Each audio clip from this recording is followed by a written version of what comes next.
School service কমিশনে নিয়োগের ওপর স্থগিতাদেশে মেয়াদ বৃদ্ধি করল কলকাতা হাইকোর্ট। শুক্রবার বিচারপতি দেবাশিস করগুপ্ত মামলাকারী পরীক্ষার্থীদের আবেদন বিবেচনা করে 18 ফেব্রুয়ারি পর্যন্ত এসএসসি নিয়োগে স্থগিতাদেশের মেয়াদ বৃদ্ধির নির্দেশ দেন। কাউন্সেলিং এর আগে ওয়েবসাইটে সম্পূর্ণ মেধা তালিকা প্রকাশিত হয়েছিল কিনা তথ্য সহ শুক্রবারের মধ্যে স্কুল সার্ভিস কমিশনকে জানাতে নির্দেশ দেয় হাইকোর্ট।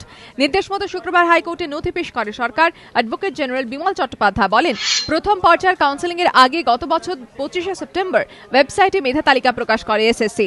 মামলাকারীদের আইনজীবী সুব্রত মুখোপাধ্যায় হাইকোর্টে অভিযোগ করেন, এসএসসি ওয়েবসাইটে প্রকাশিত তথ্য অসত্য। তিনি বলেন, এর প্রমাণস্বরূপ তথ্য পেশ করতে পারবেন, এর জন্য কিছু সময় চান তিনি।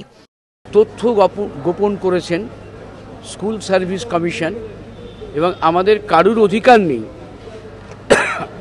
আদালতে অসত্য তথ্য পরিবেশন করা, এবং কেউ যদি কোনো তথ্য পরিবেশন করেন তার সঙ্গে সংশ্লিষ্টভাবে নথিপত্র দেওয়া উচিত, যেটা সার্ভিস কমিশন কিন্তু দেয়নি।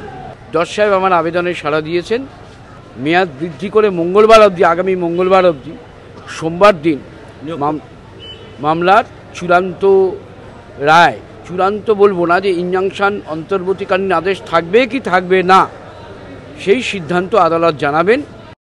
বিচারপতি দেবাশিস করগুপ্ত আবেদন বিবেচনা করে 18 তারিখ পর্যন্ত এসএসসিতে নিয়োগের স্থগিতাদেশের মেয়াদ বৃদ্ধি করেন।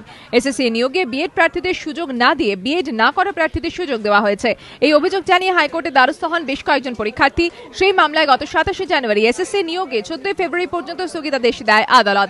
এই দিনের শুনানিতে স্থগিতাদেশের মেয়াদ বেড়ে হল 18 ফেব্রুয়ারি। 17 তারিখ মামলার পরবর্তী শুনানি। রাজস্বী দত্তগুপ্ত রিপোর্ট, এবিপি আনন্দ, কলকাতা।